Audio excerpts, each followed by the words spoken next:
Where your treasure is, there will your heart be also. God has given us unlimited treasures in His Word.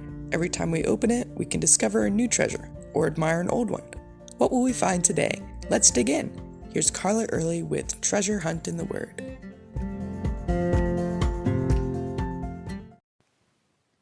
First Kings 17:16 sounds like the end of a fairy tale, like it should say, "The bin of flour was not used up, nor did the jar of oil run dry, according to the word of the Lord, which he spoke by Elijah. And the widow and her son lived happily ever after." But it doesn't say that, because, well, no one does, do they? A fairy tale can end on a high note, and we can imagine everyone stayed on that high forever. But life always has its ups and downs. Cinderella and Prince Charming probably even had marital disputes. There was anything but happy. And the Bible records a very unhappy thing that happened during Elijah's stay at the widow's. Her son became sick and died. Now the bin still miraculously had flour in it, and the jar had oil. But to the widow, this didn't matter anymore, because her son had died. If you've had a tragedy in your family, you know how that can be. The thing that takes up all your time and concern one day totally has no meaning the next. The widow reacted like any mother probably would. She got angry and blamed Elijah. She said, "Oh, man of God, what have you done to me? Have you come here to point out my sins and kill my son?" When I studied about Lazarus' death, I realized that Jesus allowed Lazarus to die without stepping in to cure him because he loved Lazarus and his sisters and were giving them the honor of being part of the most miraculous of his miracles before his own resurrection. The same is true here. God isn't being mean to this woman or to Elijah. He's involving them in the first recorded miracle of resurrection in the Bible. He's grown their faith by providing them food, and now they're ready for something bigger. But this widow wouldn't have any idea what God was up to. To her, death was final. All she could think of was, "I've been doing all the right things. I've been obedient and caring for the Lord's prophet. Why would he allow my son to die? Why didn't he stop it?"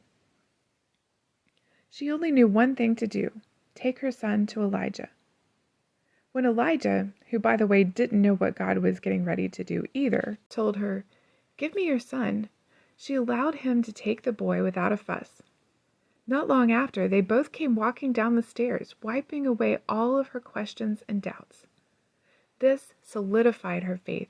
She declared, "Now I know you are a man of God, and that the word of the Lord in your mouth is truth." God is big enough to handle our questions and doubts. He may not give us the answers we're looking for in the way we think He should, but He finds a way to strengthen our faith that could only come from Him. We also see here that God can do the impossible. Whether or not He will is up to Him, but He certainly can. And we can learn that death is not the end of the story.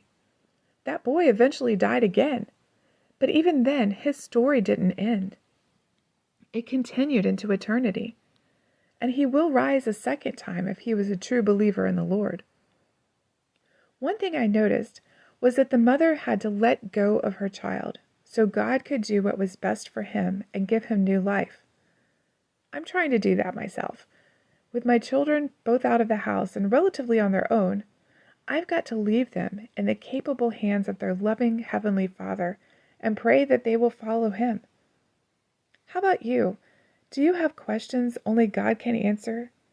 Do you need to let go of a loved one and let God take care of them? We can do as the widow of Zarephath. Ask those hard questions and let the Lord take care of those we love, no matter the outcome.